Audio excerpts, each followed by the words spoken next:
नमस्कार मंडळी. मंगळवार मार्केटिंगच्या आजच्या एपिसोडमध्ये तुम्हा सगळ्यांचं स्वागत. आज आपल्याबरोबर आहे पियुष आणि त्याची जर्नी फार इंटरेस्टिंग आहे. आपण ऑन्ट्रप्रेनरशिप, फाउंडर्स ह्या विषयी बरंच या पॉडकास्ट सिरीजमध्ये बोललेलो आहोत आणि पियुष वेगवेगळ्या रोल्समध्ये जवळपास 15-16 वर्ष काम करतोय आणि त्याची जर्नी ॲक्च्युली इंट्राप्रेनरशिप अशी जास्त डिस्क्राईब करता येईल, which is nothing less than entrepreneur actually जर बघायला गेलं तर आपण त्याच्याबरोबर आज गप्पा मारणार आहोत. प्रायमरीली तो सेल्स आणि मार्केटिंगचा एक्सपर्ट आहे. त्यांनी भरपूर साऱ्या कंपनीजना खूप मदत केली आहे, अनेक फाउंडर्सबरोबर काम केलेलं आहे. So mentorship, fund raising, exits या सगळ्याच गोष्टी आपल्याला कॉन्व्हर्सेशनमध्ये येणार आहेत. तर पियुष, वेलकम टू मंगळवार मार्केटिंग. धन्यवाद. पहिले तर मला ही इतकी सुंदर संधी दिल्याबद्दल, माझा एक्सपिरियन्स शेअर करण्याची संधी दिल्याबद्दल धन्यवाद. आणि ही का महत्त्वाची आहे त्याचं एक 2 वाक्यात मी सांगतो. अ, माझ्यासारखी खूप सारी लोकं आहेत, स्पेशली महाराष्ट्रात, की जी थोड्या छोट्या शहरातनं येतात आणि त्यांना बरंच काही असा न्यूनगंड असतो, की आपण या मोठ्या आय-टी कॉर्पोरेट जगामध्ये आपलं स्थान कसं स्थापित करू शकतो. जे काही आपल्याकडे लिमिटेड नॉलेज आहे, लिमिटेड एक्सपोजर होतं, त्यांच्या तेवढ्या त्या छोट्या जर्नीमध्ये आपण ते करू शकतो का? आपण मोठं होऊ शकतो का? आपण आपलं स्थान ह्या मोठ्या कंपन्यांमध्ये किंवा ह्या मोठ्या स्टार्टअपच्या इकोसिस्टममध्ये प्रस्थापित करू शकतो का? सो मी एक एक्झाम्पल आहे. अ, अ, ह्या सगळ्या अ, खूप मोठं एक्झाम्पल म्हणू शकीन, की एका छोट्या शहरातनं, जळगावसारख्या शहरातनं एक मुलगा पुण्यात येतो. आधी तो थोडासा गांगरतो या सगळ्या पुणेरी वातावरणात, जिथं इथली मुलं अ, अभ्यासात तर खूप हुशार असतातच. पण त्याच वेळी ती लोकं बाकीच्या सुद्धा क्षेत्रात खूप हुशार असतात.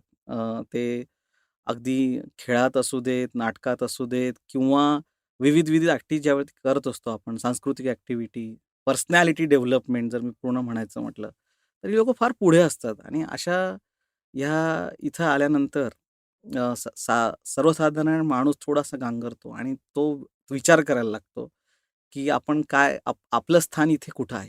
आपण काय करू शकतो?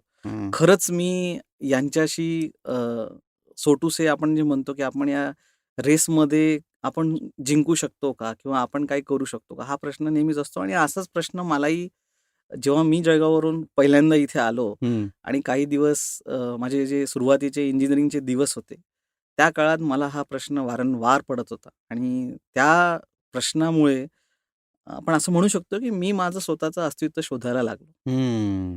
कारण मी एक जळगावमधनं आलेला अ, एक हुशार मुलगा, ज्याला 12वी खूप चांगले मार्क मिळाले.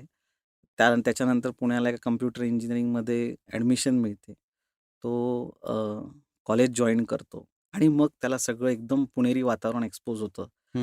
तो त्यात स्वतःला शोधायला प्रयत्न करतो, की अरे आता आपण काय? तिथे आपण नेहमी पहिले येत होतो, पहिल्या 5 मध्ये होतो आणि इथे काय? इथे तर आपण कुठंच नाही आहोत. बरोबर. आणि इथली मुलं बाकी सर्व क्षेत्रातून पुढे आहे. तर मग आपल्याला कोणी जॉब देईल का? आपण कसं काय करणार या मुलांच्यातून? असा तो प्रश्न आणि अशी ती सुरुवात माझी पुण्यापासून झाली. अमेझिंग. आणि बेसिकली तू एक जो पॉईंट मांडलास त्यासाठीच मंगळवार मार्केटिंग सुद्धा इम्पॉर्टंट आहे असं मी म्हणेन. ते माझं आहे म्हणून म्हणत नाही आहे, पण मराठीमधनं स्टार्टअप विषयी माहिती किंवा मार्केटिंग, सेल्स, ग्रोथ याविषयी मराठीतनं जर का फाउंडर्सना माहिती मिळाली, जी एखाद्याची समजा मदर टंग असेल, तर ती पटकन इनिबिशन्स ड्रॉप होतात आणि त्यांना ते दडपण येत नाही, की हे इंग्लिशमध्ये खूप सारं ज्ञान अवेलेबल आहे. पण छोटे स्टार्टअप्स काय करतायत किंवा फाउंडर्स काय करतायत हे जर का मराठीतनं कळलं, तर अशा सगळ्याच मुलांना किंवा एकंदरच सगळ्या फाउंडर्सना त्याचा खूप फायदा होईल. असं या ह्यांनी चालू केलेलं हे एक प्रोजेक्ट आहे actually. More than a year आपण हे सगळे इंटरव्ह्यूज आणि एपिसोड्स आहेत. तर आपण मगाशी बोलताना तू खूप एक छान वाक्य म्हणालास, की अपयश साजरं केलं पाहिजे. हे तुझं ऑलमोस्ट ब्रीदवाक्यच आहे आता. तर या वाक्यापर्यंत तू कसा आलास? हं. बरोबर म्हटलंस. अपयश हे साजरं केलं पाहिजे. हे माझं आता ब्रीदवाक्य आहे. त्याचं कारण असं आहे, की नकळत-कळत अ, आयुष्यामध्ये मी अपयश साजरं करत गेलो आणि हं, त्याच्याने माझा यशाचा जो प्रवास होता, तो सुरळीत झाला आणि वेगवान झाला. हं, सो हे झालं कसं? याचं एक थोडंसं माझ्या आयुष्यात आपण मागे जाऊया, हं, म्हणजे याचा आपल्याला एक पाठपुरावा करता येईल. हं, तर मी एका मिडल क्लास फॅमिलीमधनं वडील माझे शिक्षक होते आणि टिपिकली अशा घरांमध्ये मुलांना अभ्यासावर भरपूर काही प्राधान्य दिलं जातं. हं. त्याचप्रमाणे मलाही लहानपणापासून अभ्यासाच्या बाबतीत भरपूर अ, त्याच्या बाबतीत बिंबवलं गेलं, की नाही आपण अभ्यास केला तरच आपण पुढे जाऊ शकतो. बरोबर. आपण करियर घडवू शकतो. हं, आणि त्या दृष्टीने माझा प्रवास सुरू झाला आणि मी तसा अभ्यासात हुशार होतो. म्हणजे हं, नेहमी वर्गामध्ये पहिल्या 3 मुलांमध्ये असायचो. नेमकं 10वी ला असं झालं, की मला कमी मार्क मिळाले. सो हं, 10वी ला मला फक्त तेव्हा 73% मिळाले. हं, आणि घरातल्या सगळ्या लोकांना, नातेवाईकांना, सगळ्यांना इतके होप्स होते आणि त्या सगळे होप्स एका दिवसात कोसळले. हं, आणि अगदी 2 आठवडे हं, म्हणजे घरात कोणीतरी मेलंय असं वातावरण हं, आमच्याकडे होतं. हं, कोणी कोणाशी बोलायला तयार नाही. जेवणसुद्धा अगदी मला आठवतंय की जेवणसुद्धा आम्ही करत नव्हतो आणि प्रत्येकाला बाकीच्यांचं जाऊ देत, पण आई-वडिलांना एवढंच होतं की ह्या मुलाचं जे ओव्हरऑल सगळं आहे पर्सनॅलिटी, तर हा फक्त अभ्यासात याने काही केलं तर हा आयुष्यात पुढे जाऊ शकतो. हं, अदरवाईज याचं जगणं कठीण आहे. हं, त्याच्यामुळे त्यांना ते फार टेन्शन होतं. पण अशा वेळेला मी थोडंसं स्वतःला सावरलं आणि माझ्या वडिलांकडे परत एकदा जाऊन त्यांना मी विचारलं, की मला एकदा 12वी ला चान्स देण्यात यावा आणि मला असं वाटतं मी करू शकतो. यावेळेला ज्या चुका झाल्या त्या मी करीन व्यवस्थित. असं म्हणून मी अ, त्यांच्याकडनं परमिशन घेतली आणि 12वी मध्ये माझा प्रवास सुरू झाला. आता हं, 12वी नशिबाने माझं 10वी ला टेक्निकल होतं आणि 11वी-12वी मध्ये मला आमच्याकडे तेव्हा टेक्निकलचा वर्ग हा सगळ्यात हुशार मानला जायचा. हं, सो मला फक्त 10वी ला ते टेक्निकल असल्यामुळे 11वी-12वीच्या टेक्निकलच्या वर्गात ॲडमिशन मिळाली. हं, मला कमी मार्क असतानाही. हं. सो माझ्या कॉलेजमध्ये आणि माझ्या वर्गामध्ये आमच्या वर्गात म्हणजे 85-88% च्या खाली मुलं नव्हते. आम्ही हार्डली एक 3-4 मुलं असू, जे कोणीतरी रिझर्व्हेशनमुळे किंवा या टेक्निकल रिझर्व्हेशनमुळे आम्ही आलो असू. तर त्याच वेळात आमच्या त्या वर्गामध्ये एक सर्वात मुलगा होता, ज्याला फक्त 42% होते. हं, तो त्या रिझर्व्हेशनमुळे आमच्या वर्गात आलेला. स्वाभाविक होतं, की सगळ्यांना 12वी मध्ये सगळ्यांना खूप जास्त मार्क मिळवायचे होते आणि सगळ्यांना खूप जास्त मार्क मिळवायचे असल्यामुळे ते वर्गात ग्रुपिझम तयार झालं. होतं तो. बरोबर. प्रत्येक जण सर्वात हुशार मुलगा कोण धरता येईल, हं, त्याच्याबरोबर आपण कसे जास्त वर जाऊ, या हं, प्रयत्नामध्ये सर्वांनी ग्रुप केले. हं, नेमका त्या मुलाशी सगळ्यांनी बोलणं अक्षरशः थांबवलं होतं. त्याच्याशी हं. कोणी बोलतच नव्हतं. बरं. त्याला मार्कच नव्हते. एक दिवस तो मला असा रडताना वर्गात दिसला आणि मी त्याला सहज जाऊन विचारलं, की "काय झालं?" तर तो मला म्हटला, की मला 10वी चे मार्क कसे मिळाले हे मला माहीत नाही. पण आत्ता जी माझी स्थिती आहे, त्याच्यावरनं असं वाटतंय, की मला तर काही 12वीत पण काही चांगले मार्क मिळणार नाही." त्या दिवशी कोण जाणे काय झालं, पण मी त्याला म्हटलं, की "तुझे 12वीच्या मार्कांची रिस्पॉन्सिबिलिटी माझी." हं, आणि एकंदरीत मी त्याला दत्तक घेतल्यासारखं केलं, की तुझा अभ्यास मी करून घेईन. हं, सो मी तेव्हा पूर्ण 12वीत माझा अभ्यास केल्यानंतर मी त्याला रात्री मला अजूनही आठवतं मी 12 वाजेनंतर 12 ते 3 त्याला मी वेळ द्यायचो आणि हं, त्याच्याबरोबर अभ्यास करायचो. त्याला सगळे कॉन्सेप्ट्स आणि ते सगळे क्लिअर करायचो. असं आम्ही जवळ-जवळ 1.5 वर्ष केलं. सो माझ्या या प्रवासामध्ये मी तर 73 पासून 90 वर गेलो, पण तो 42 वरनं 78 वर गेला. हं, तर ते जे अपयश मी साजरं केलं त्याच्याबरोबर, हं. त्याच्यामुळे माझा पण थ्रेशोल्ड मोठा झाला. कारण मी त्याच्यामुळे मी डबल अभ्यास करायचो. Correct, correct. माझा अभ्यास जास्त व्हायचा. राइट. त्याच्यामुळे तो प्रवास तिथे झाला. दुसरा इन्सिडन्स माझ्या आयुष्यात घडला, जेव्हा मी कॉम्प्युटर इंजिनिअरिंग नंतर बाय चॉईस ठरवलं, की मला सेल्स आणि मार्केटिंगमध्ये जायचंय. मला कोडर नाही व्हायचं. मला हं, अ, ते जे आमच्या वर्गातली सगळी मुलं करत होती, की आम्हाला एखाद्या आय-टी कंपनीत किंवा जी-आर-ई, जी-एस करून यूएसमध्ये जायचंय. तो माझा चॉईस नव्हता. कारण मी स्वतःला तोपर्यंत ओळखलं होतं, की माझे स्ट्रेंथ, वीकनेस, हं, आयुष्यात मला काय केल्यावर आवडेल, त्या गोष्टी मला माझ्या कळाल्या होत्या आणि मी तेव्हा ठरवलं होतं, की मला सेल्स आणि मार्केटिंगमध्येच जायचंय. पण घरामध्ये बॅकग्राऊंड नाही, कोणी मित्र नाही, नातेवाईक नाही त्या फील्डमध्ये. त्याच्यामुळे काहीच माहीत नव्हतं. सुरुवात कशी करायची? कुठल्या कंपनीला अप्लाय करायचं? काय सांगायचं इंटरव्ह्यूमध्ये? हं, कसं बोलायचं? ह्याच्याबद्दल काही. आणि त्यावेळेला सोशल मीडिया नव्हतं अनफॉर्च्युनेटली. तेव्हा फक्त टाईम ॲक्सेंटमध्ये तेवढी एक पुरवणी मला आत्ता आठवते, तेवढी ती यायची. पण ती पूर्ण आय-टी जॉब्सने भरलेली असायची. हं. बाकी सेलसाठी काय करायचं काहीच माहीत नव्हतं. सो मला तेव्हा तो एक साधारण 6 महिन्याचा काळ खूपच खराब होता माझ्यासाठी, की मला हं. ते मी जॉब शोधत होतो. सेल्समध्ये जॉब त्या काळात मला आठवतंय 2,000 3,000 असे महिन्याचे जॉब येत होते. हं. पण ते करावं काय? त्याच्यानंतर म्हणजे महिन्याचा खर्च पण भागत नव्हता. आणि अशा काळामध्ये आई-वडिलांना फार दुःख झालं. त्यांनी अक्षरशः माझ्याशी बोलणं थांबवलं. मित्रांनी थांबवलं, की हा पोराचं काहीतरी बिनसलंय. हं. ह्याने आपल्या करिअरचं वाटोळं केलंय, की कॉम्प्युटर इंजिनिअरिंगची डिग्री असताना, लोकांना इतक्या मोठ्या अपॉर्च्युनिटी मिळत असताना, हा काय असं वेड्यासारखं करतोय? ते माझ्याशी बोलत नव्हते. इनफॅक्ट कोणीच तेव्हा माझ्याशी बोलत नव्हतं. मग आता करायचं काय? मी तर स्ट्रगल करतोय, मला कळत नाहीये. तेव्हा माझ्या घराजवळ एक झोपडपट्टी होती आणि तिथे मग तिथे मला रोज संध्याकाळी तिथं मुलं दिसायची. ते असेच टाईमपास करत बसायचे. तर मग मी हळू-हळू त्यांच्यामध्ये जायला लागलो, त्यांच्याशी बोलायला लागलो आणि मला कळायला लागलं, की त्यांना तर कोणाला काही माहीतच नाहीये, की त्यांनी काय करायला पाहिजे. त्यांना हं. एवढंच समजायचं, की अरे हां, मी आता 8वीत आहे, 9वीत आहे, 10वी कंप्लीट करायची आहे, त्याच्यानंतर काय? कारण त्यांचे बॅकग्राऊंड तसे नव्हते. सो मला तिथनं एक नवीन चॅलेंज मिळालं. मी त्या लोकांना मग शनिवार, रविवारी घेऊन बसायचो हं. आणि त्यांना मी शिकवायला लागलो, की ज्याला कॉमर्समध्ये आवड असेल, ज्याला मॅथ्स समजत असेल, ज्याला हिस्ट्री समजत असेल, तर त्याने काय करायला पाहिजे?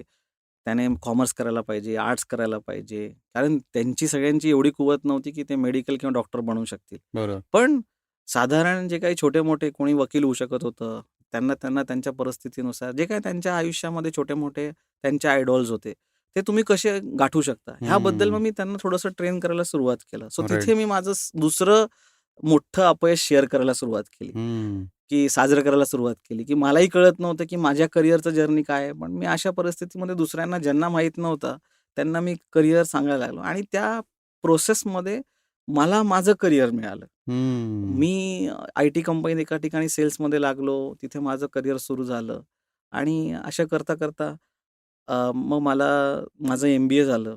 एम-बी-ए झाल्यानंतर मला Oracleमध्ये जॉब मिळाला. तिथे मी 2 वर्ष होतो. 2 वर्ष तिथे काम केल्यानंतर मला कळलं, की इथे थोडंसं आपल्याला वेळ लागेल, जे आपल्याला करायचंय, ज्याची माझ्यात हं. खुमखुमी होती. राइट. आणि नेमकं तेव्हा तेव्हा म्हणजे ही गोष्ट आहे 2010 ची. त्यावेळेला स्टार्टअप्स वगैरे एवढं बझ नव्हतं. त्यावेळेला बरोबर. असं म्हणायचे, "अरे छोटी कंपनी आहे, काय होईल माहीत नाही." हं. कोणीतरी एक आलाय यूएसमधनं. कारण जनरली त्यावेळेला कसं असायचं, की जे यूएसमध्ये जायचे, ज्यांची सेव्हिंग भरपूर असायची, ते परत यायचे आणि मग ते त्यातनं काहीतरी सुरू करायचे. कारण करेक्ट. त्यावेळेला सीड किंवा सीरीज हा कन्सेप्ट एवढा प्रचलित नव्हता. जास्त नव्हता. बरोबर. माहीतच नव्हतं कोणाला. सो हं. ती अशी छोटी-छोटी जी 10 वर्ष, 15 वर्ष यूएसमध्ये राहिलेली लोकं परत यायची. त्यांच्याकडे काहीतरी आयडियाज असायच्या, की आपण अशा कुठल्यातरी एका नवीन प्रॉडक्टवर काम करूया. आणि अशा त्या ह्याच्यामध्ये ती लोकं इथे छोटं-मोठं ऑफिस सेटअप करायचे फ्लॅटमध्ये हं. आणि कंपनी स्टार्ट करायची. तर अशा एका कंपनीमध्ये एका ओळखी थ्रू मला माझं त्यांच्याबरोबर बोलणं झालं. पॅरागाईड टेक्नॉलॉजीज म्हणून, की ते यूएसमध्ये होते आधी बऱ्याच दिवस आणि त्यांना तिथे एक काम करता-करता एक कस्टमर मिळाला होता. हं. But then he was a techie person. एक इंजिनिअर माइंडसेटचा माणूस होता. हं. ते म्हटले, की माझ्याकडे काही बिझनेस माइंडसेट किंवा माझ्याकडे ते सेल्स माइंडसेट नाहीये. हं. हं. पण मला कंपनी मोठी करायची आहे, हे मात्र शुअर आहे. तर हं. त्याच्यासाठी लागणारी जी गोष्ट ती मला असं वाटतंय, की आपण मिळून करू शकतो. हं. आणि मग तिथे मी पहिलं माझं काम सुरू केलं ॲज अ म्हणू शकतो एंट्राप्रेनर, हं. ज्याच्यामध्ये मी त्यांचं पूर्ण बिझनेस डेव्हलपमेंटची टीम सेटअप करून दिली. हं. राइट फ्रॉम स्क्रॅच, की कॉलिंग करणारे लोकं कसे असले पाहिजे आणि सगळं रिमोट होतं. तिथे बरोबर. कुठल्याही प्रकारचं कारण त्याच्याकडे तेवढे पैसेच नव्हते. हं. एक प्रोजेक्टवर आम्ही इथे जवळ-जवळ 4 ते 5 लोकं हायर केलेली, जी लोकं कंटिन्युअस कॉलिंग करायची, ईमेल करायची. त्यातनं आम्ही लीड जनरेट करायचो. तेव्हा हे मला एवढं सगळं सायन्स पण माहीत नव्हतं, की बरं. डिमांड जनरेशन काय असते करेक्ट. किंवा sales led growth, product led growth ज्या आत्ताच्या खूप मोठ्या-मोठ्या टर्मिनॉलॉजीज वापरल्या जातात SaaS हं. वर्ल्डमध्ये, हं. त्या माहीत नव्हत्या. पण त्या जे काही कॉमन सेन्स होतं आणि थोडंफार वाचण्याची जी आवड होती हं. आणि नेहमी बोलत लोकांबरोबर जी सक्सेसफुल लोकं असायची त्यांच्याबरोबर नेहमी बोलायला आवडायचं. त्यातनं जे काही शिकायला मिळायचं ते मी नेहमी विचार करायचो, की अच्छा आपण आपल्या कामात कसं आणू शकतो. राइट. आणि तसं करत-करत तिथे मी ती टीम सेटअप केली. त्यांना 2 मोठे क्लायंट मिळाले 2 वर्षामध्ये हं. आणि त्यांचं एक काम सेटअप सुरू झालं. ती कंपनी त्याच्यानंतर 3-4 वर्षामध्ये सो जेव्हा मी जॉइन केलं तेव्हा आम्ही 8 लोकं होतो आणि विदिन 3.5 इयर्स ती कंपनी 200 लोकांची झाली. क्या बात है! हां, कंपनी मोठी झाली, कस्टमर भरपूर मिळाले, चांगलं झालं. त्या दरम्यान मग मला सेलॉक्सिस म्हणून एक पुण्यात कंपनी होती आणि हं. सो ही कंपनी अगेन 2 IITiansने स्टार्ट केली होती आणि या कंपनीचं एक थोडंसं वेगळेपणा असा होता, की त्यांचं स्ट्राँग बिलीफ असं होतं, की सेल्स हा रिमोटलीच होऊ शकतो.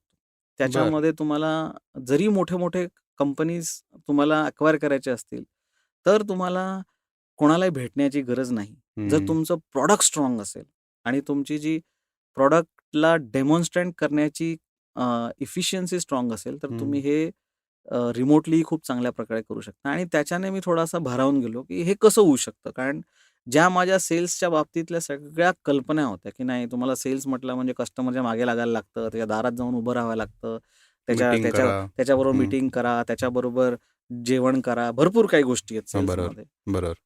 हे मला फार आवडलं आणि मग मी त्यांना जाऊन भेटलो आणि त्यांनी मला त्यांची फिलॉसॉफी जेव्हा एक्सप्लेन केली, तर मला फारच त्याच्यामध्ये एक्साइटमेंट वाटलं, की हे करायला पाहिजे असं म्हणून. हं. आणि सर्वात महत्त्वाची गोष्ट म्हणजे मला हे ऐकून खूप आनंद झाला, की ती इंडियातली फर्स्ट SaaS कंपनी होती. क्या बात है! आणि अशी कंपनी मग मी जॉइन केली.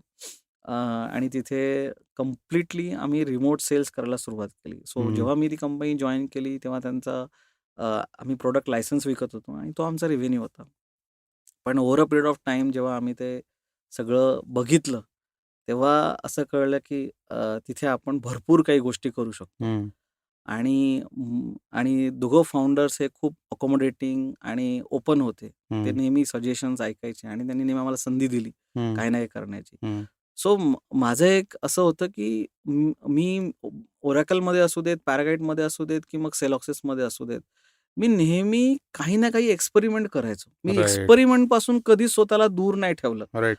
नेहमी असं इनिशिएटिव्हज घेणं हे कधीच बंद नाही केलं. करेक्ट. आता हा सेलॉसिसचा इयर काय होतं साधारण? हा साधारण इयर होता 2012.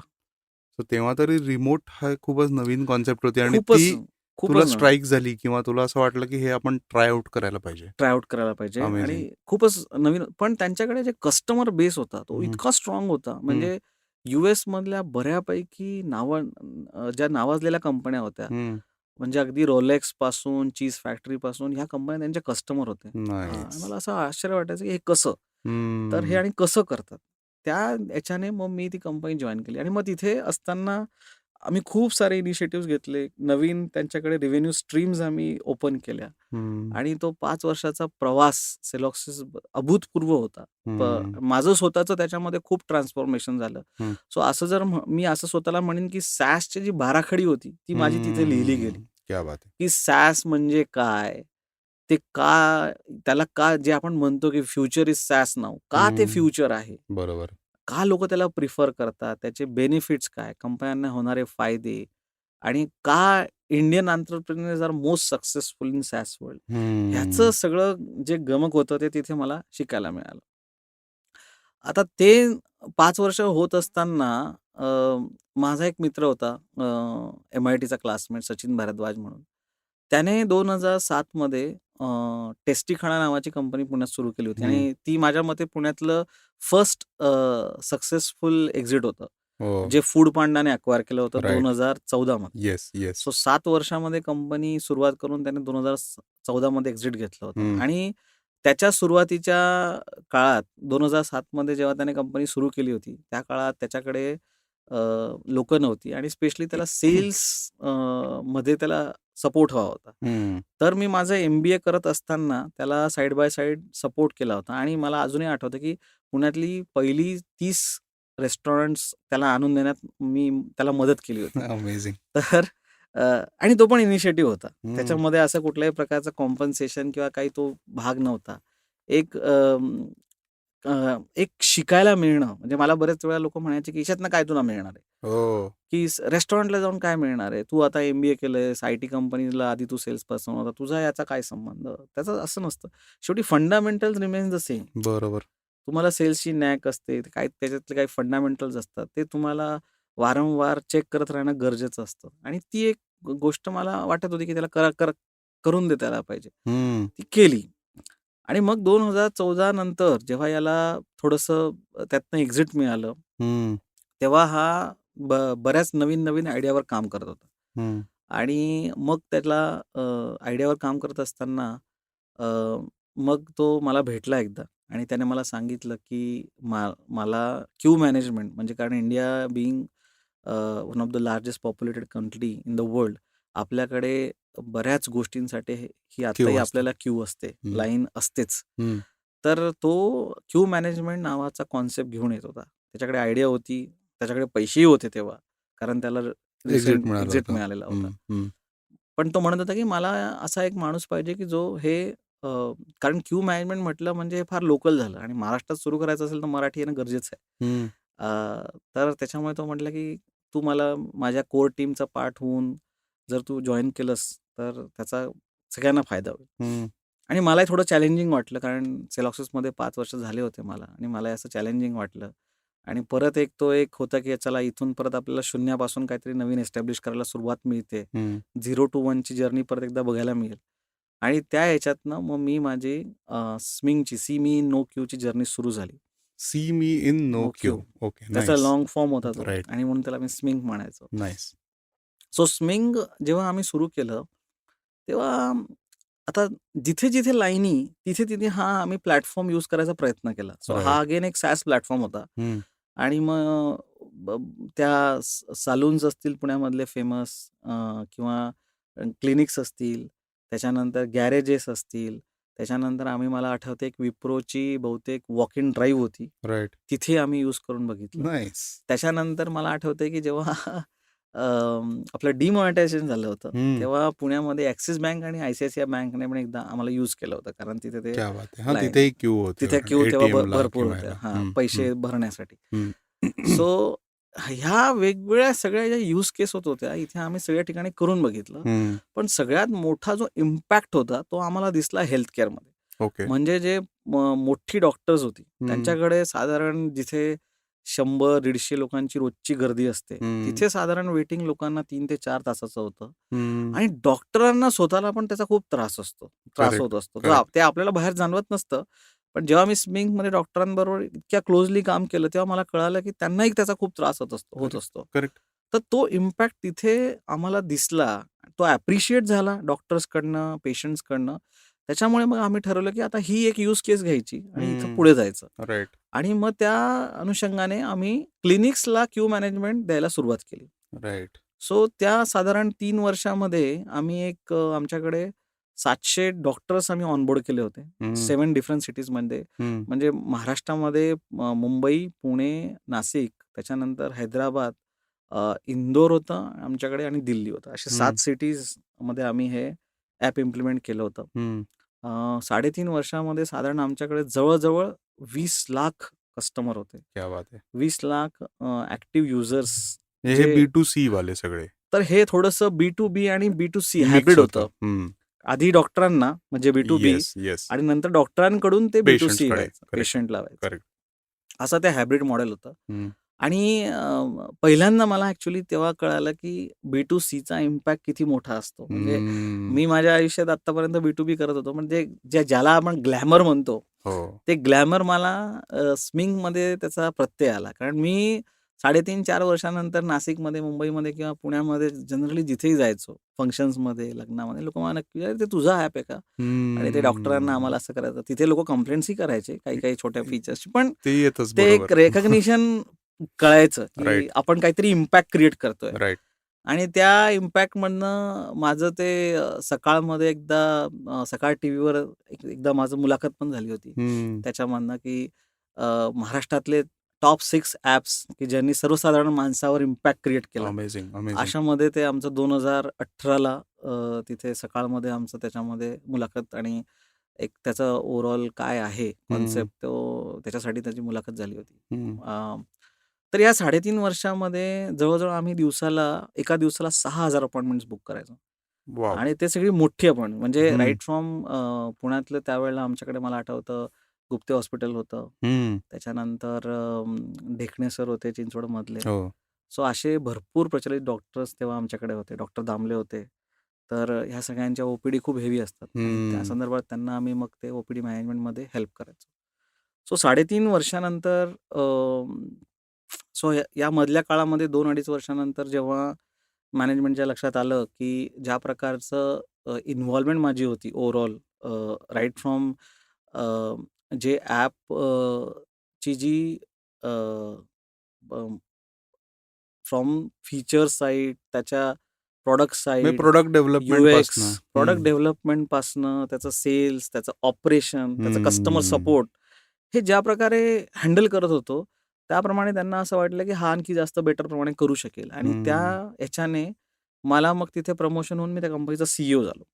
क्या बात! आणि मग मी एक साधारण 1 ते 1.5 वर्ष ती कंपनी व्यवस्थित रन केली आणि त्याच्यातनं ती कंपनी ब्रेक इव्हन झाली. म्हणजे हं. सुरुवातीला ती फंडेड कंपनी होती. हं. पण बाय द टाईम 3.5 इयर्समध्ये it was break even company. So मला आठवतंय आमचा लास्ट मंथमध्ये प्रॉफिट पण आम्हाला मिळाला होता क्या आणि बात है! त्या बिफोर हँडओव्हर. आणि मग ऑब्व्हियसली जसं हे ग्लॅमर आम्हाला दिसत होतं तसं तर तर इन्व्हेस्टर्सला दिसणार. बाहेरही दिसायला लागलं त्या ग्लॅमरला. आणि कस्टमर बेस आमचा भरपूर स्ट्राँग होता आणि मग कंपनी आमची अक्वायर झाली. अ, हं. इंडियातल्या एका मोठ्या ई-फार्मसी कंपनीने आम्हाला अक्वायर केलं राइट. आणि it was a good exit I would say. खूप छान, खूप वाईट मी असं म्हणणार नाही. पण it was a good exit. हं. म्हणजे ज्यांना म्हणजे सगळ्या एम्प्लॉईजला 2.5 पट पगार मिळाला. इन्व्हेस्टरला त्यांचे पैसे मिळाले. अ, या सगळ्या प्रवासामध्ये फक्त मी एकटा राहिलो. हं. अ, तिथे तुझं परत ब्रीदवाक्य कामी आलं.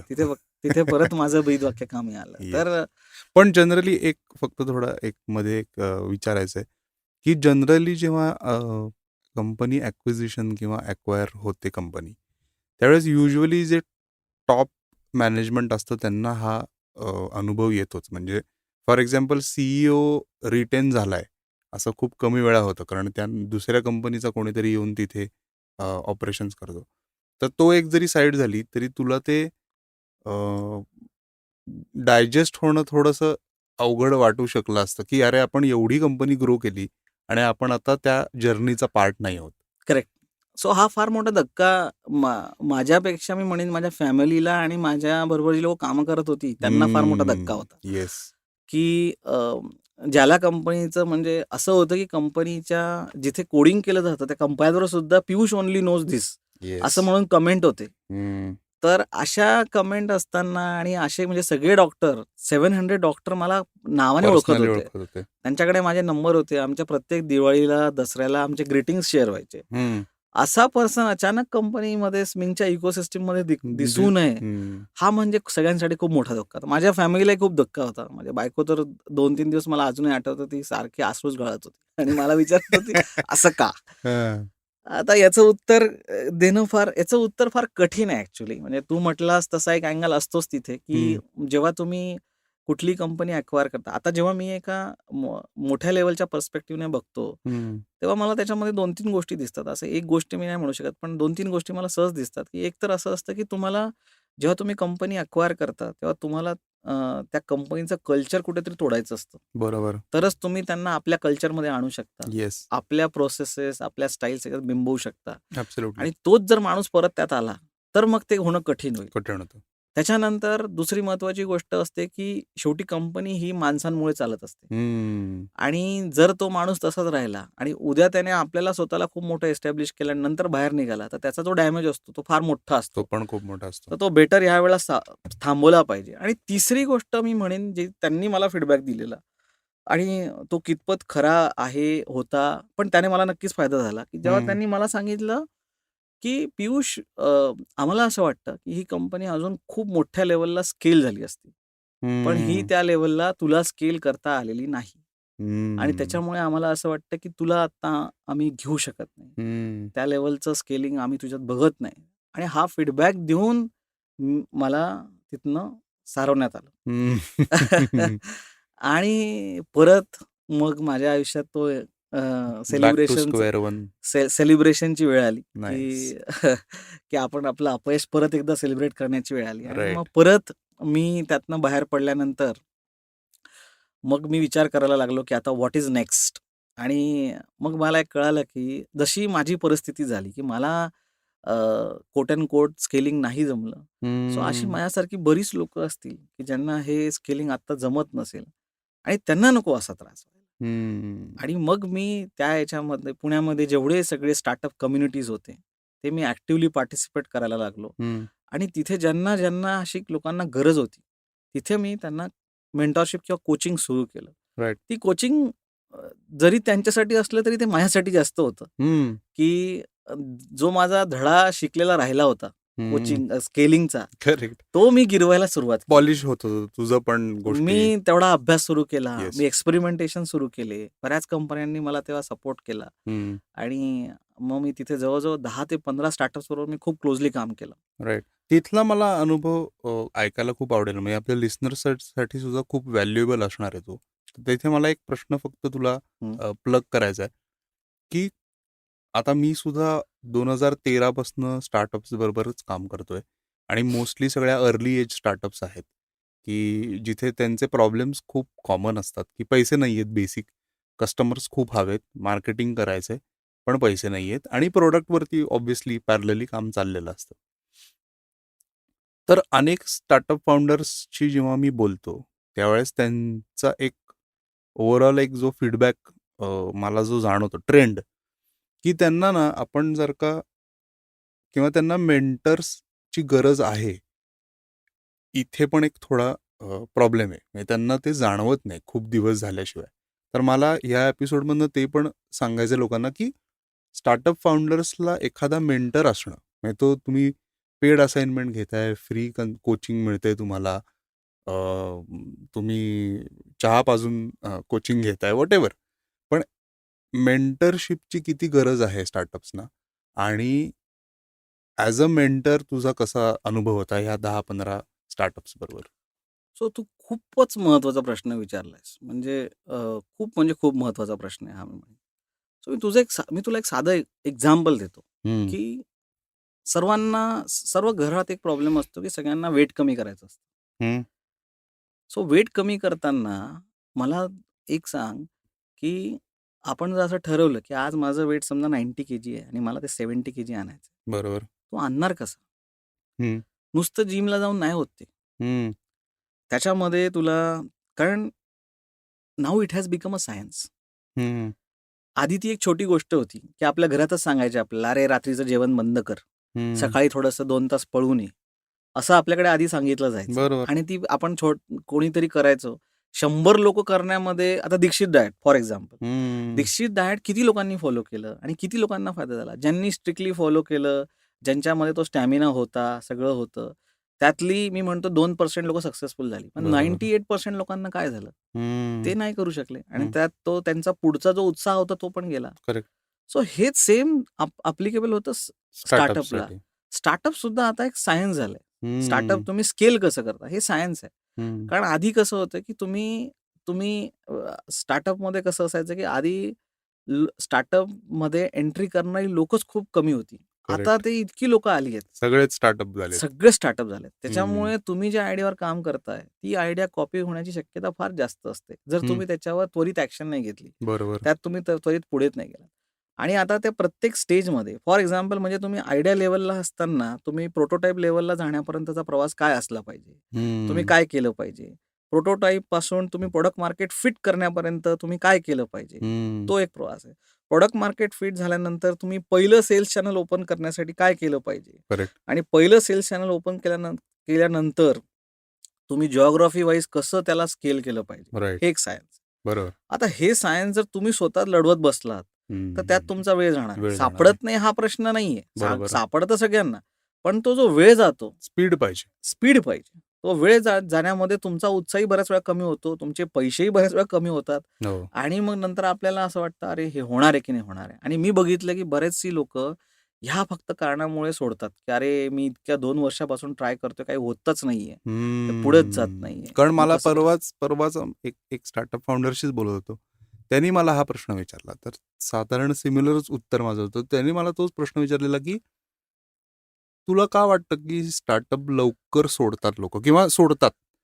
तर त्याची आता माझ्याकडे पण अशी बरीच उदाहरणं आहेत की 2013-14 मध्ये ज्या चांगल्या आयडियाज होत्या त्या पिरियडला, जेव्हा आपण म्हणतो पुण्यातल्या, तिथे आम्ही भरपूर ब्रँडिंग आणि ह्याचं त्यांना मी सांगत होतो की थोडं अजून कळ काढायला पाहिजे तुम्हाला. तुमचे पेईंग कस्टमर जोपर्यंत येत नाहीत तोपर्यंत you will have to fight. बरोबर आहे. आणि तिथनं जसे मग काही लोक जिथे ते टिकून राहिले त्यांना त्या एक्झिट्स पण मिळाल्या. बरोबर.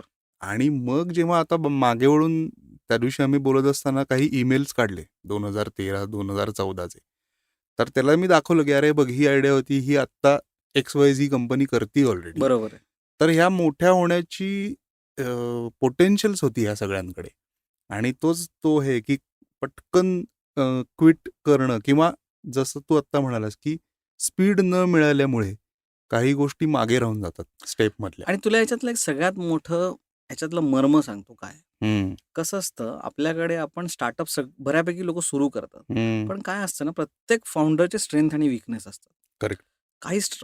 काही फाउंडर्स जे असतात ते फार टेक्की असतात. काही हम्म, फार बिझनेस माइंड त्यांचं स्ट्रॉंग असतं. हम्म, काही लोकांचं मार्केटिंग जो अँगल असतो तो खूप स्ट्रॉंग असतो. बरोबर, काही लोकांचे पीपल मॅनेजमेंट स्किल अफलातून असतात. बरोबर, काही लोकांचे प्रोसेस इम्प्लिमेंटेशन गरजेचं असतं. बरोबर. पण हे जोपर्यंत तुम्हाला कळत नाही की तुमचा हम्म, स्वतःचा स्ट्रॉंग पॉईंट काय आणि वीकनेस पॉईंट काय, करेक्ट. आणि त्या पर्टिक्युलर स्टेजला काय महत्वाचं आहे. येस. म्हणजे प्रोडक्ट मार्केट फिटच्या वेळेला तुझ्याकडे मार्केटिंगचे 100 अँगल असतील, पण ते त्यावेळेला नाही कामाचे. उपयोगाचं तर नाही. त्यावेळेला तुम्ही स्ट्रेंथवर काम केलं पाहिजे, कुठल्या स्पेसिफिक गोष्टींना महत्त्व दिलं पाहिजे, हे फक्त तुम्हाला ज्या मेंटरने अशा बरेच स्टार्टअप बघितलेले असतात, तोच तुम्हाला सांगू शकतो. Correct, correct. त्यामुळे मेंटरशिप.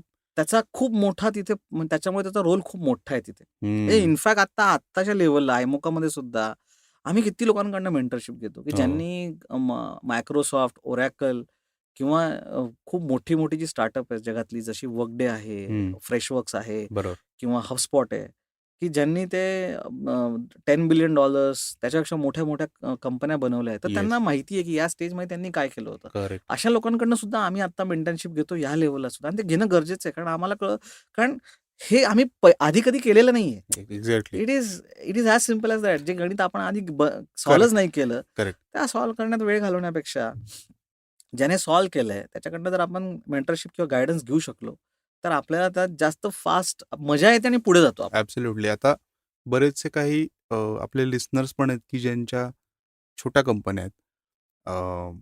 तर त्यांना मी बऱ्याचदा हे सांगतो भेटल्यावरती तरी, आणि एक माझा Y startup founders need mentors असा एक एपिसोड पण आहे. अरे वा.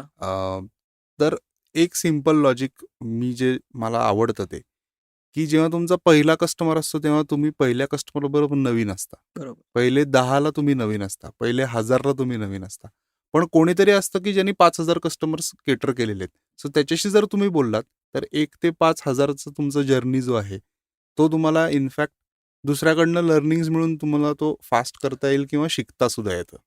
आणि कसं असतं, सगळ्यात महत्वाचं म्हणजे स्टार्टअप्सच्या ज्या वेगवेगळ्या माइलस्टोन्स आहेत. म्हणजे टिपिकली आजकाल आपण ज्या लेवलची फंडिंग असते तो माइलस्टोन घेतो. मी त्याला माइलस्टोन खरं तर मानत नाही. ठीक आहे, आता त्या प्रवासातनं मी गेलोय म्हणून मला त्याच्या मागचं सगळे अँगल्स माहिती आहेत. येस. पण जर आपण सर्वसाधारणपणे बघितलं की तुमच्याकडे प्रॉडक्ट मार्केट फिट आहे का, त्यानंतर तुमच्याकडे सेल झाला आहे का, सेल झाल्यानंतर तुम्ही कस्टमर सक्सेस केला आहे का, त्याच्यानंतर तुम्ही त्याचे काही वेगळे जे पैलू असतात ते बघितले आहेत का. आता या प्रत्येक ठिकाणी तुम्हाला वेगळ्या प्रकारची टीम लागते. प्रिसाइजली. काय म्हणजे अगदी साधं उदाहरण घ्यायचं म्हटलं म्हणजे T20ची टीम आपली टेस्ट मॅच नाही खेळू शकत करेक्ट. ज्या इफिशियंटली. करेक्ट. सो हा प्रत्येक जो माइलस्टोनचा प्रवास आहे तो फार वेगळा असतो. तुम्हाला त्याच्यासाठी लागणाऱ्या टीम्स, त्याच्यासाठी लागणारे टूल्स, त्याच्यासाठी लागणाऱ्या प्रोसेसेस, हे सगळं वेगळं असतं. करेक्ट. जर हे तुम्ही आत्मसात नाही केलं, आणि बरेच स्टार्टअप्स आजही मला जेव्हा भेटतात तेव्हा मी त्यांना जेव्हा त्यांचा एकच प्रॉब्लेम असतो की आम्ही अडकलोय, याच्यापुढे आम्ही जाऊच शकत नाही. आणि त्याचं सगळ्यात Stuck up. महत्वाचं कारण हे असतं की तर तिथे मला तुझा तिथे एक प्रश्न विचारायचा आहे की अनेक स्टार्टअप्स जिथे अडकतात हा खूप टिपिकल कॉमन एरिया आहे की जिथे स्टार्टअप फाउंडर्स जे आहेत मेन, त्यांनी टीम बिल्ड करायला पाहिजे. आपण टीमवरती पण येऊच या, कारण तो एक खूप मोठा इम्पॉर्टंट भाग विषय आहे. करेक्ट. पण कुठल्याही माझं मत आहे, आता हे कदाचित डिबेटेबल असेल, पण कुठलाही फाउंडर, कुठलीही आयडिया असू दे, काही प्रोडक्ट असू दे, सर्व्हिस असू दे, त्या फाउंडरला आपलं जे काय विकतोय हे विकता आलं पाहिजे. 100% विकता 101%, विकता आलं. म्हणजे no doubt. No doubt. Secondly तिथे लोक अडतात की फर्स्ट 5, 6, 7 पेईंग कस्टमर्सपर्यंत पोचतात आणि मग तिथे त्यांचं ते फिझल ऑफ होतं किंवा त्यांना ते कळत नाही. तर सेलिंग हा जो पार्ट आहे फॉर स्टार्टअप, त्याच्याबद्दल तू काय टिप्स देऊ शकशील किंवा असं 100. काही प्रोसेस आहे का की त्यांनी ट्रेन केलं पाहिजे? बऱ्याचदा जसं तू म्हणालास की काही फाउंडर्स खूप टेक्नॉलॉजी ओरिएंटेड असतात, त्यांना सेल्सचा अँगल येत नाही किंवा काही लोक स्टेज फिअर असते, मीटिंग फिअर असते, तर तिथे ते मागे पडतात. पण ठीक आहे, हरकत नाही, ती तुमची पर्सनॅलिटी. पण असे काही तू टूल्स सांगू शकतोस का किंवा प्रोसेसेस सांगू शकतोस का की जिथनं आज नाही पण 3 महिन्यांनी तरी त्यांचं सेलिंग स्किल थोडंसं अपग्रेड होईल किंवा त्यांना त्याच्यात सक्सेस मिळू शकेल? सो सर्वात आधी आपण काय करूया ना, सेल हा जो शब्द आहे थोडासा बाजूला ठेवूया. ओके. कारण सेल म्हटलं, की लोकांच्या मनात एक धडकी येते, की अरे सेल म्हणजे मला काय म्हणजे ज्याला केस नाही त्याला कंगवा विकायचा आहे का? म्हणजे आपल्या समाजामध्ये जे त्याच्याबद्दलची एक भीती क्रिएट केलेली आहे, की सेल्स म्हणजे तुम्हाला असं काहीतरी खूप बोलबच्चन असलं पाहिजे, काहीतरी तुम्हाला मोठी-मोठी उदाहरणं देता आलं पाहिजे आणि त्याला कळलंच नाही पाहिजे सेल कसं झालं. तो एक काळ होता आणि तो काळ आता संपलाय. करेक्ट. त्या सेल्सला आता चीप सेल्स म्हणतात. त्याला बरोबर. काही महत्त्व नाही. बरोबर.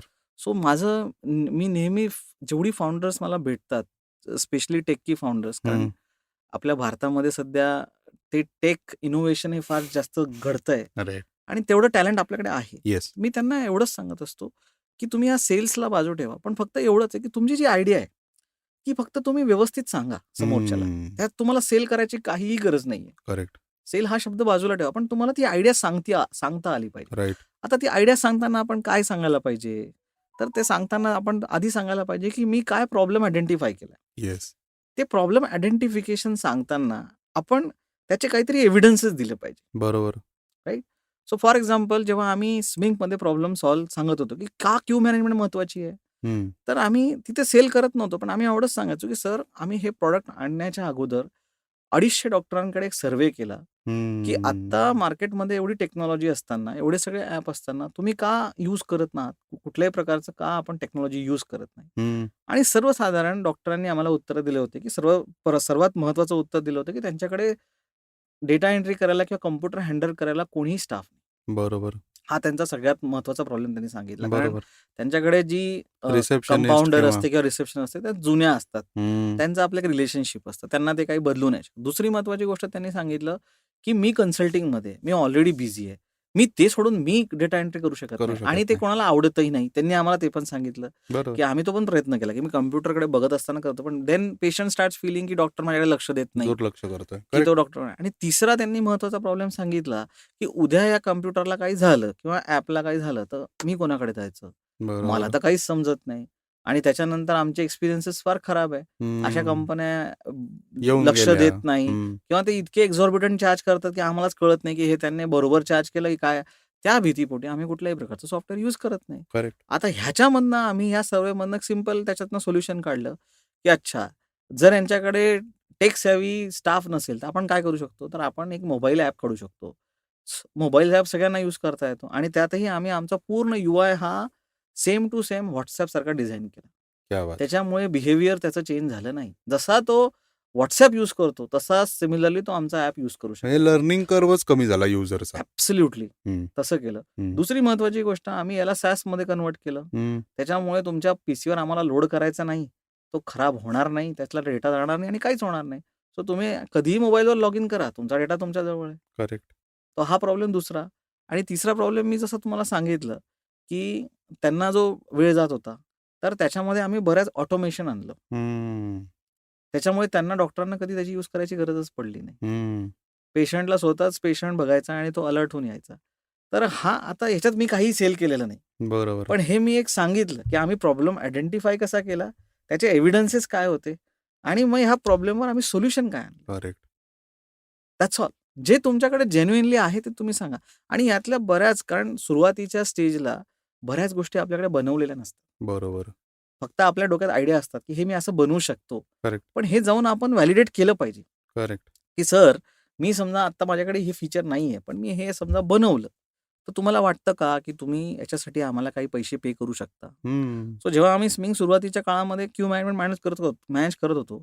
पण तेव्हा ज्यांना आम्ही नंतर विचारायचो, की सर तुम्हाला याच्यात आम्ही जर पेमेंट ॲड करून दिलं, की हं. पेशंट आला त्याने तुम्हाला इथेच पेमेंट दिलं किंवा तुम्हाला अपॉइंटमेंटच्या अगोदरच पेमेंट बुक केलं. करेक्ट. तर तुम्हाला आवडेल का? तर बरेच डॉक्टर खूप खुश झाले. ते म्हटले, "बरोबर आहे." कारण बरेच लोकं डिफॉल्ट करतात आम्हाला. हं. त्याच्यामुळे बाकीच्या पेशंटला चान्स मिळत जाईल. जर पण तुम्ही आम्हाला जर असं काही करून देऊ शकलात, तर ह्याच्यामुळे तर सगळ्यांना फायदा आहे. तर तुम्ही द्या, आम्ही तुम्हाला पैसे देऊ त्याच्यावर पर हं. अपॉइंटमेंट. हं. सो हे जे व्हॅलिडेशन असतं, हं. हे फार महत्वाचं आहे. राइट. प्रॉब्लेम काय असतो, की आपल्या डोक्यामध्ये खूप काही असतं, की म्हणजे मी नेहमी बोलताना नेहमी असं सांगतो, उदाहरण देतो, की आपल्या डोक्यात असतं, की जेव्हा मी पेठेत जातो तेव्हा ती टू व्हीलर असली पाहिजे, हायवेवर जातो तेव्हा ती फोर व्हीलर असली पाहिजे आणि मग मला आणखी उडायचं असेल तर त्याला पंख पण आले पाहिजे. अशी गाडी विकून नाही चालत. बरोबर. बरोबर? सो बरोबर. आपल्या डोक्यात असं खूप असेल, की आपली गाडी चालेल. अरे पण ते व्हॅलिडेट करा. हं. तुम्ही एक 500 लोकांशी तुमची आयडिया बोलली पाहिजे आणि हं. त्यातनं तुम्ही तुमचं व्हॅलिडेशन करून घेतलं पाहिजे, की अच्छा 500 लोकांमधनं ॲटलीस्ट 50 लोकं मला पैसे द्यायला तयार आहेत. करेक्ट. आणि मग तुम्ही त्याचा मार्केटमध्ये उतरा. येस, त्याच्यासाठी ॲब्सोल्युटली. कुठल्याही प्रकारचे सेल्सचे स्किल तुम्हाला लागत नाही. करेक्ट. आणि हे लोकांशी बोलताना, आयडिया एक्सप्लेन करताना, फीडबॅक घेताना, रिसर्च करताना ह्याच्यातनं तुमची हळू-हळू सेल्स स्टोरी बनत जाते. बनत जाते. ती इव्हॉल्व होणारी गोष्ट आहे. असं 100% सो आता खूप सारे स्टार्टअप्स आहेत, की आम्हाला सेल्स डेक बनवून हवंय. तर तो ठीक आहे, म्हणजे एक एक पॉइंटला तो लागतो किंवा तुम्ही टीम वाढवत असाल तर तो लागतो, मान्य आहे. करेक्ट. पण हा सेल्स डेक जेव्हा मी कुठल्याही स्टार्टअप बरोबर काम करतो आणि मे बी तूही हे अनेक स्टार्टअप्स बरोबर केलं असशील, की ती इव्हॉल्व होणारी गोष्ट आहे. ते सेल्स डेक हा डे 3 ला जो बनलेला आहे, तो तुम्हाला थर्ड इयरला नाही विकता येत. तर ॲब्सोल्युटली. त्यामुळे तो तुमची स्टोरी बनत जाणार आहे. ॲज अ तीच फाउंडर बनत जाणार आहे. आणि एकदम बरोबर आहे. तुमचं त्याच्या मागची जी डिलिव्हरी पॅशन आहे, ती पण चेंज होत जाणार आहे. जसं-जसं तुम्हाला कॉन्फिडन्स येत जाईल. अगदी बरोबर आहे. पण हे करणं गरजेचं आहे. करणं गरजेचं आहे. दररोज ह्या गोष्टी प्रॅक्टिस करणं किंवा हे बोलणं खूप गरजेचं आहे. तुमच्याकडे पहिल्या दिवशी डेक नसेल, तुम्ही एक वर्ड डॉक्युमेंट बनवा. प्रिसाइजली काही फरक त्याच्यामध्ये पडत तुम्ही नाही. 10 पॉइंटर्स लिहा फक्त आणि ते करेक्ट. त्यांना दाखवा, की सर हे माझे 10 पॉइंटर्स आहे. या एक्झॅक्टली. पॉइंटर्सवर मला तुमच्याशी बोलायचं आहे आणि येस. मी घेऊन आलोय. येस. आणि तेही मी लोकांना सांगतो, म्हणजे स्टार्टअप फाउंडर्सना, की ह्याच्यावरती पैसे आत्ता तुम्ही खर्च करू नका. बरेचसे लोकं 20-20, 25-25 हजार रुपये देऊन ते सुशोभीकरण करतात डेकचं. नाही. तर ते त्याची गरज नाहीये आत्ता. सुरुवातीच्या स्टेजमध्ये तुम्हाला फक्त पॅशन लागतं. प्रिसाइजली. त्यामुळे तुमचं त्या प्रॉब्लेमबद्दलचं नॉलेज, की तुम्ही हं. त्या प्रॉब्लेमच्या किती डेप्थमध्ये गेलात आणि तुम्हाला किती पॅशन आहे ते सॉल्व्ह करायचं. करेक्ट. ह्या 2 गोष्टी तुमच्याकडे असतील, तर तुम्हाला बाकी कुठल्याही गोष्टीची गरज नाही. एक्झॅक्टली. आणि जगामध्ये असे खूप लोकं आहेत, की जे तुम्हाला सर्व चान्स द्यायला तयार आहेत. एक्झॅक्टली. फक्त तो विचारला पाहिजे. तो विचारला पाहिजे आणि सांगितला पाहिजे येस, स्वतःहून. एक्झॅक्टली. आता जसं जसं आपण मगाशी हं, पण म्हणलो, हं. येस, बोल ना. मुळात सुरुवात मला सगळ्यात मोठा मी तुला सांगतो, कारण हं. मी आत्तापर्यंत जवळ-जवळ डायरेक्टली, इनडायरेक्टली 25 ते 30 स्टार्टअप बरोबर खूप क्लोजली काम केलंय. हं. सो मला तिथे सगळ्यात मोठा जो लोकांमध्ये प्रॉब्लेम दिसून येतो, की हं. त्याच्याशी मी बोलू कसं? येस. हा मला इनिबिशन. हा मला खूप मोठा प्रॉब्लेम दिसून येतो. येस. सो मी त्यांना नेहमी सांगत असतो, की सुरुवात तुमच्या नातेवाईकांपासनं, मित्रापासनं, अगदी घरातनं करा. बरोबर. आधी तुमच्या बायकोशी बोलून बघा, बहिणीशी बोलून बघा, की तिला जे तुम्ही सांगताय प्रॉब्लेम, तो एका लेमॅनला कळतोय का? बरोबर. जर तो घरात कळाला आणि एकदा तुमच्या तो जिभेवर बसला, करेक्ट. तर तुम्ही जगात कोणाशीही बोलू शकता. मग ॲब्सोल्युटली. तुम्हाला फरक पडत नाही, की तुम्ही कसे बोलतात आणि काय बोलतात. करेक्ट. नातेवाईकांपासून, मित्रांपासून, घरातल्यांपासून सुरुवात करूया आणि हळू मग आपल्या आज सोशल मीडियाने गोष्टी फार सोप्या केल्या आहेत. हं. तुम्ही कोणाला एक लाइनर मेसेज जरी टाकला, तरी तो माणूस तुम्हाला बऱ्याच वेळा तयार होतो. प्रिसाइजली. फक्त तुम्ही कुठली वेळ, कुठल्या परिस्थितीत आणि काय मागताय, ह्याच्यावर पुढचं उत्तर डिपेंड करतं. येस. म्हणजे फॉर दॅट मॅटर आपण सुद्धा आज पहिल्यांदा भेटलोय. एक्झॅक्टली. व्हेअरॅज आपण एक काही मेसेजेस LinkedInवरती हे केले, की "अरे, आपण असं अगदी करूया बरोबर.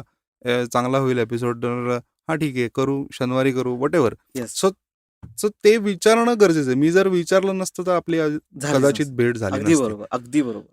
आता जेव्हा टीम्स हा विषय येतो, की युजुअली स्टार्टअप फाउंडर, एखादा मित्र, को फाउंडर, कोणीतरी कोडिंगवाला किंवा अगदी प्रोडक्ट स्टार्टअप जरी असेल, तरी मग ओळखीचे मित्र एवढीच टीम असते सुरुवातीला.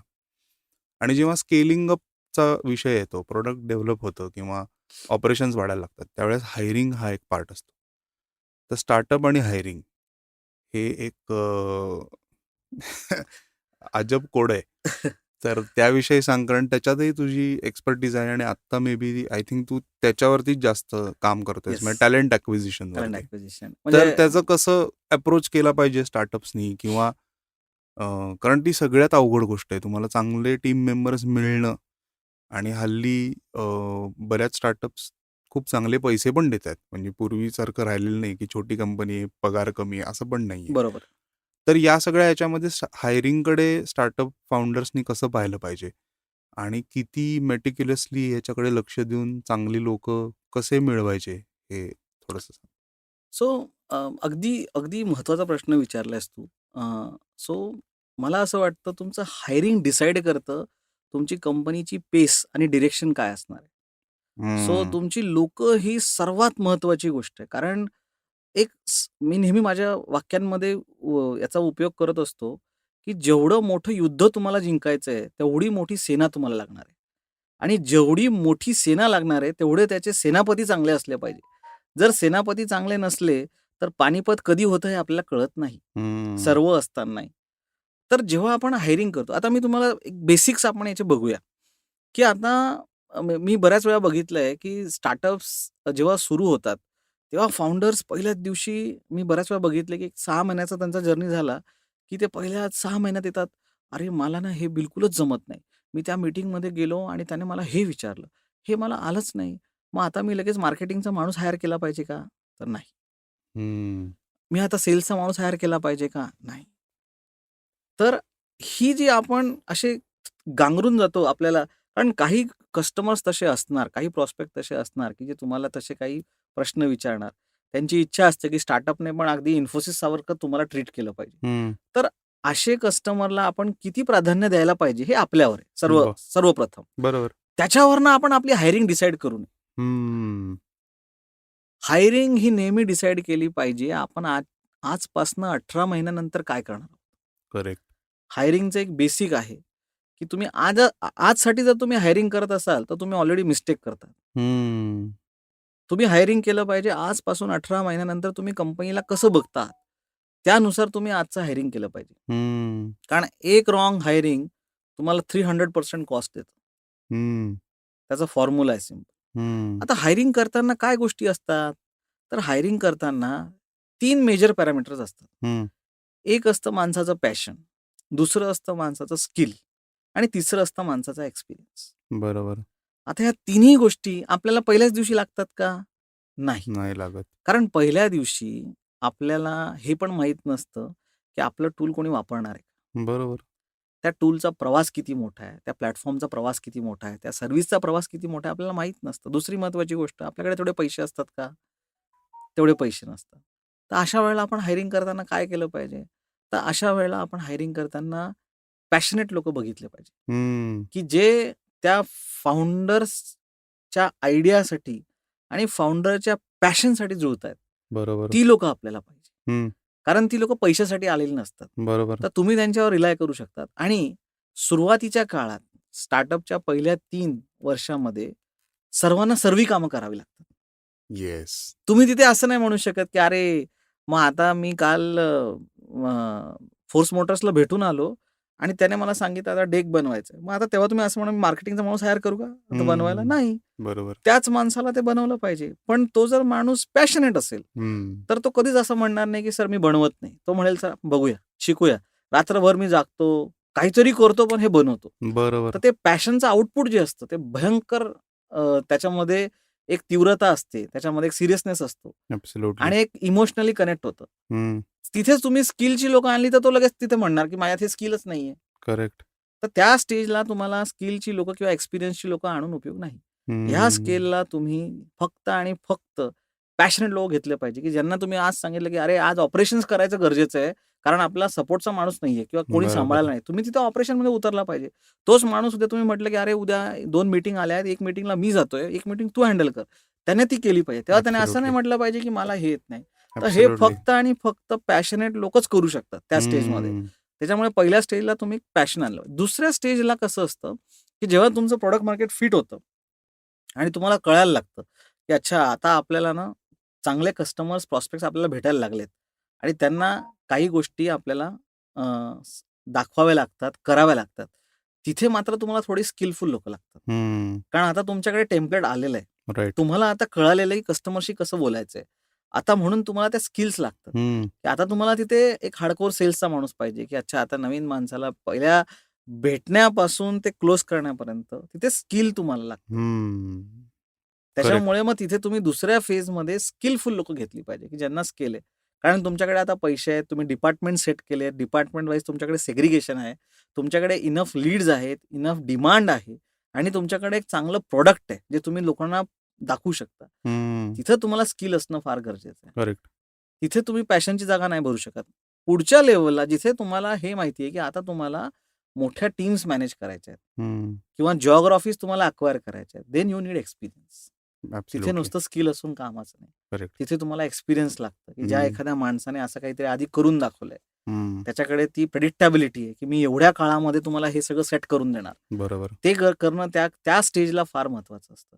पण एक्सपिरियन्सचा काळ तुम्हाला जनरली सीरीज ए, सीरीज बी नंतर करेक्ट. तोपर्यंत तुम्हाला पॅशनेट प्लस स्किलफुल अशी लोकं लागत असतात. Yes, absolutely. आणि म्हणजे ही खूप खूप सिंपल आणि छान प्रोसेस तू सांगितलीस, की जिथे त्यांना म्हणजे जे कोणी ऐकतायत आपलं, तर त्यांना हे कन्फ्युजन होणार नाही, की कुठल्या स्टेजला काय आपल्याला करायचं. कारण तिथे बऱ्याचदा चूक होते, की अगदी सुरुवातीला आपण एकदम एक्सपिरियन्स माणूस आणतो, तो पैसे पण जास्त घेतो आणि त्याची पॅशन सगळ्यात कमी असते सो बऱ्याचदा. सो तुला एक्झाम्पल देतो. आता आमच्या इथे आता आमचा चीफ आर्किटेक्ट आहे. हं. He is only 12th standard pass बरं. आणि त्याने इतकं कॉम्प्लेक्स सॉफ्टवेअर लिहिलंय. हं. सो ही वॉज गुजराती आणि त्याला ऑब्व्हियसली कम्युनिकेशन स्किल आणि गुजरातमधनं असल्यामुळे अपॉर्च्युनिटी नव्हत्या. त्याने फॉर्मल कुठलंही टेक्निकल एज्युकेशन केलेलं नव्हतं. बरं. पण त्याच्यात ती आवड आणि पॅशन इतकी भयंकर होती, क्या बात है! की मला असे मोठे ॲप्लिकेशन लिहायचेत आणि मी इतक्या सगळ्या लँग्वेज शिकून त्याच्यावर हे असे एक्सपेरिमेंट करून छोट्या-छोट्या गोष्टी केलेल्या आहेत. केलेल्या आहेत. तर त्याला चान्स दिला आणि तो आज एवढं मोठं ॲप्लिकेशन रन करून ते रन करतोय आणि आज जेव्हा तो इतका मोठा झालाय, तेव्हा लोकं त्याच्याबद्दल कमेंट करतात, की असा एवढा एवढा मास्टर पर्सन Microsoft Azureमध्ये होणं शक्य नाही. हं. दुसरा सेम केस आमच्याकडे आहे, की ज्या माणसाने टेस्टर म्हणून आमच्याकडे सुरुवात केली होती. हं. 7 वर्षापूर्वी ॲज अ टेस्टिंग हं. सॉफ्टवेअर लिहिलं गेलं होतं. टेस्ट करणं गरजेचं होतं. त्याला टेस्टर म्हणून चान्स देण्यात आला आणि आज तो आमच्या इथे सर्वात मोठ्या एंटरप्राइज क्लोज करतो. ही क्या इज अ बात है! Senior most enterprise sales manager. Amazing. त्याची जर्नी तशी म्हणजे टेस्टरमधनं तो एस-ई-ओकडे गेला. एस-ई-ओ सेटअप करण्यात. तिथून तो मार्केटिंग आणि मार्केटिंगमधनं सेल्स, सेल्समधनं एस-एम-बी सेल्स आणि तिथून आज एंटरप्राइज सेल्स. म्हणजे मोठ्या-मोठ्या कंपनीज, जगातल्या टॉप आय-टी कंपनीजचं सगळं सेल्स आता तो हँडल करतो. क्या तो बात है! पॅशन, स्किल, एक्सपिरियन्स या अशा तो प्रवासातनं गेला आणि ते तेव्हा शक्य झालं. पण त्यालाच पहिल्या दिवशी आम्ही असं म्हटलं असतं, की "अरे नाही तुला एंटरप्राइज सेल्स येत नाही तर घ्यायला नको." बरोबर. चाललं नसतं आणि नाही, त्याने पॅशन या दोघांनी पॅशनच्या जोरावरच इथपर्यंत ही गाडी पुढे ढकलली. ॲब्सोल्युटली. आणि ते लोकांनी लक्षात ठेवणं गरजेचं आहे, की यानी पॅशन जर का असेल, तर तुम्ही वेगवेगळ्या हाईट्स म्हणा किंवा वेगवेगळे बकेट्स तुम्ही टेस्ट करून पुढे जाऊ शकता त्याच्यामधनं. Absolutely, absolutely. आणि याच्यातनं परत आपण त्या थीमकडेच येतोय, की एंट्राप्रेन्योरशिप ती असल्याशिवाय ह्या सगळ्या गोष्टी होणं शक्य नाहीये. करेक्ट. तर तुला असं असं जाणवतं का, की स्टार्टअप्समध्ये आता जी लोकं आहेत ओव्हरऑल इकोसिस्टममध्ये, त्याच्यात अनेकांना एंटरप्रेन्योर बनायचंय, पण एंट्राप्रेन्योर कोणाला बनायचं नाहीये. किंवा अशी कमी लोकं आहेत, की जी तेवढ्या पॅशननी स्टार्टअपसाठी काम करतायत. सो किंवा हं. म्हणजे त्याचं असं मी हे करेन, की आता हे काही लोकं जे आहेत, की जे जॉबमध्ये आहेत. तर माझं नेहमी म्हणणं असतं, की ठीक आहे, तुम्ही if you are working for a big IT company also. त्याच्यामध्ये तुम्ही फक्त जर का टास्क बेस्ड काम करत असाल, तर you will always be employee किंवा सॅलरीड गाय, जिथे तुम्हाला एक टास्क दिले, त्याचे तुम्हाला पैसे मिळतात. तेवढ्या वेळात तुम्ही पूर्ण करता आणि घरी जाता किंवा काम बंद करता. पण ही जी एंट्राप्रेन्योरशिप जी आहे, ही सगळीकडे आली पाहिजे. अगदी बरोबर आहे. हं.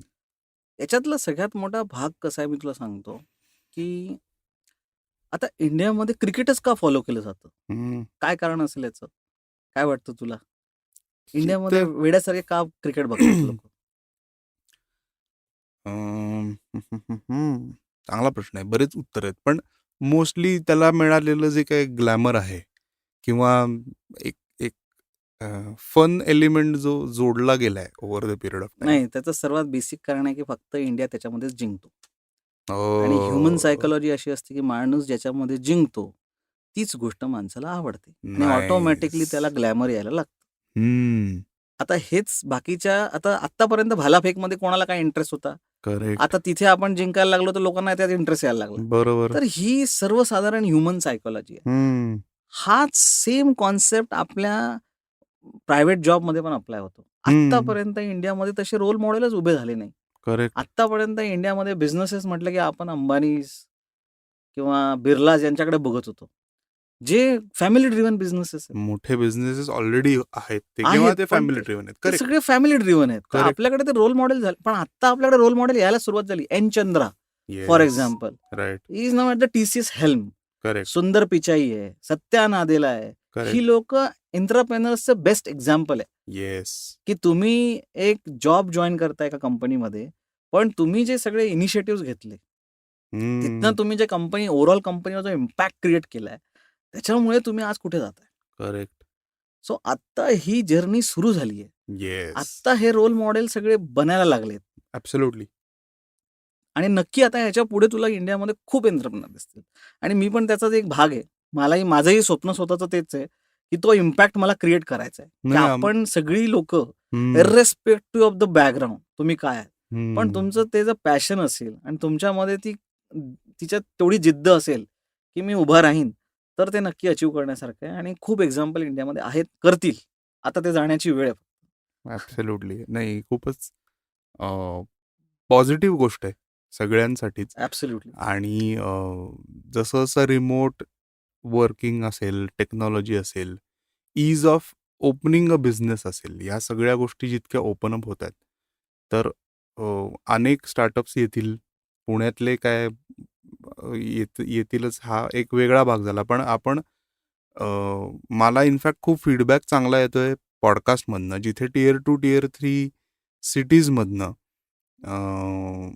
अशी खूप लोकं मेसेज करतात, की हा एपिसोड ऐकल्यामुळे आम्हाला वाटलं, की अरे आम्ही पण एक आयडिया रन करू शकतो. किंवा माझ्या डोक्यात हे होतं, मला वाटायचं की हे अवघड आहे किंवा हे फक्त पुणे-मुंबईच्या लोकांनी करण्याची गोष्ट आहे. तर तसं नाहीये. बिलकुल नाही आहे तसं. किंवा बऱ्याच लोकांना लँग्वेजचा बॅरियर होतो. त्यांना असं वाटायला लागलं, की अरे नाही, ही सगळी मराठीच लोकं आहेत आणि ती बिझनेस करतायत, ते चांगला धंदा करतायत, तर आपणही करू. एक मला फीडबॅक शेअर करावासा वाटतो. प्लीज. म्हणजे धारावी ह्याच्यातनं वस्तीमधनं एकाचा मला मेसेज आला, की दादा मी तुझं पॉडकास्ट ऐकतो आणि मला आवडतो वगैरे.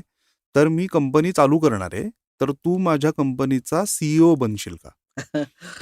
अरे वाह! तर मी म्हटलं, की अरे कल्पना छान आहे, पण काय म्हणजे असं एकदम तू काय विचारतोयस? तो काय म्हटला आणि ते मला खूप छान वाटलं आणि तिथे तो एंटरप्रेन्योरशिप जर्नी आपल्याला कुठेतरी टाय अप करता येईल असं मला वाटतंय. पण तो म्हणाला, की माझ्या आजूबाजूची जी लोकं आहेत, आई-बाबा, नातेवाईक, मित्र, हे म्हणतात, की तू ग्रॅज्युएशन झालं, की तू कुठेतरी नोकरी कर. म्हणजे एक फिक्स्ड इन्कम आपल्याला येईल. बरोबर, आपली परिस्थिती काही हे नाही, आपल्याला कुठेतरी 1 BHK घर घ्यायचंय, बरोबर. व्हॉटएव्हर जे काय ॲस्पिरेशन्स आहेत ते.